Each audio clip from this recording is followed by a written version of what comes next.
provides many challenges, and great care must be taken in preparing them just right. As the two locomotives are ready for service, fans and spectators eagerly await.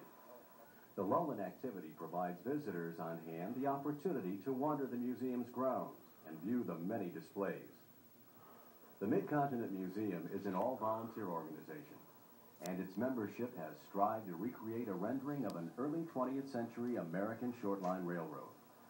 The museum's yards, coach sheds, engine facilities, station, and offices all combine to fulfill this image.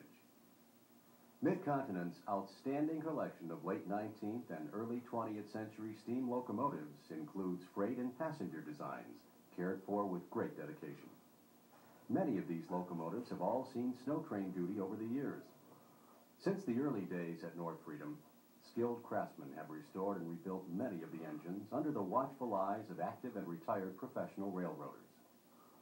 While many of the steam locomotives have seen service over the years at North Freedom, many more engines are stored, awaiting restoration. Eventually, each engine will move from temporary storage to shop stalls, where the long preparation towards steaming begins. In some cases, locomotives have already been under steam, only to be set aside for further work or more extensive rebuilding. These locomotives include ex-Saginaw Timber No. 2, a 1912 Baldwin-built Mikado, and ex-Warren and Ochita Valley Railway No. 1, a Baldwin-built 1906 10-wheeler. Also on display and cosmetically restored is No. 49.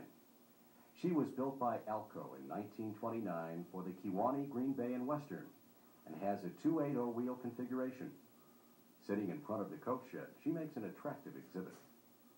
Not all railroad equipment at Mid-Continent is comprised of locomotives.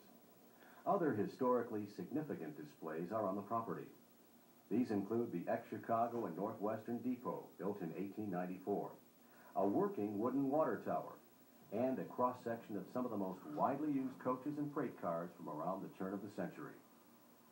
1979 marked the beginning of first-class service during snow train, and Mid-Continent's business car, formerly Chicago and Northwestern No.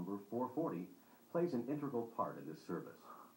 The car has been named the Philip R. Hastings in honor of the renowned rail photographer and former director and president of Mid-Continent. Mr. Hastings passed away in 1987. After the first winter run in 1976, and with the typical Wisconsin winters, it became apparent that in order to operate future snow trains, that snow removal equipment would be needed. The museum acquired ex-Lake Superior Terminal and transferred Jordan Spreader No. 55, followed by Oregon Short Line Rotary Snowplow No. 762. No. 762 burns oil and was built by the Rogers Locomotive and Machine Works for the Oregon Short Line in November of 1912. It features the Leslie Brothers' patented rotary equipment. Later, the snowplow became Union Pacific No. 90051 before it was retired from regular service in 1971. The unit was displayed at a railroad theme restaurant in Blackfoot, Idaho, before being donated to Mid-Continent in 1978. With steam pressure up and servicing complete, No. 1385 and the steam rotary are assigned to Friday's plow train.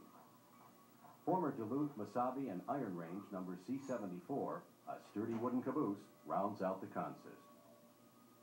Although there isn't much snow, the plow train extra heads out to clear the line. Run more for the benefit of the many photographers on hand than for clearing the railroad snow, the plow extra found the going easy. The light snow cover kept No. 762 from true action, but still, the train made a memorable sight.